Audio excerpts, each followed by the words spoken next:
Okay, let's learn how to draw a sine wave quickly but nicely. We don't want to spend too much time on this. If we want it perfect, the computer can do it. So the first thing we're going to need are some axes. So pick a nice location on your page. I scouted this one out earlier and thought that is a nice location. So draw a horizontal and a vertical. Grid paper will be incredibly useful here, but if you don't have it, you have a ruler, and I'm sure you can figure something out. There we go. Okay, so now we need to decide what are the components of our sine wave going to look like. We'll need an amplitude, a period, a midline, and a phase shift. For simplicity's sake, I'm going to set this to 0 because I don't want to mess with trying to draw that, and I suggest you do the same. Midline, I'm going to use 2. For a period, I am going to use, I don't know, how about 10? I'll just say 10 units. Amplitude, I'll say my amplitude is going to be 3.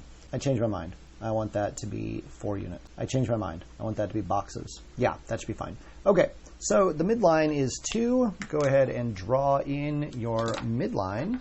There we go. I drew that very poorly because it's just a guide. I did it in pencil so I can erase it later if I want to. The amplitude is 3, which means I'll come up 3 from that. There's a light line. And I'll go down 3 from my midline. That's my midline. This is my max line.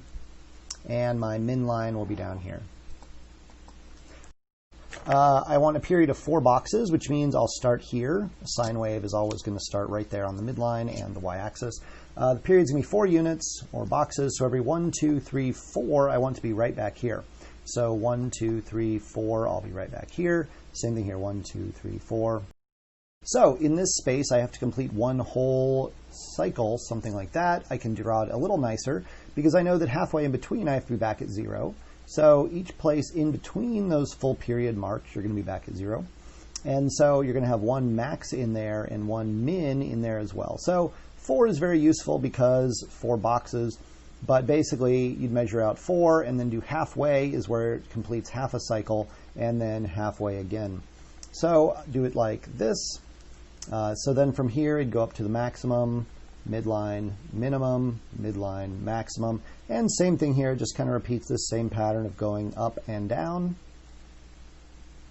like so. And I'll draw a few cycles of this. So now I might be tempted to just play connect the dots, but if I play connect the dots, it's going to look like what you might call a triangle wave with all sharp corners and straight lines. So that's not what I want.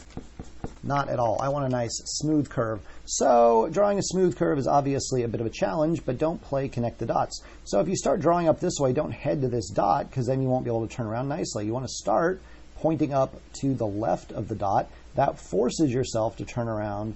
And same thing, come back down, do a nice turnaround, come up through this point.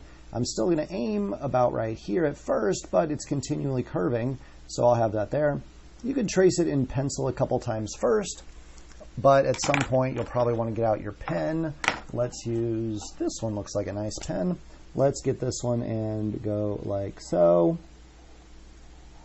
This was the wrong pen to use. It does not like going over graphite at all. Let's use this very bold and aggressive Sharpie instead.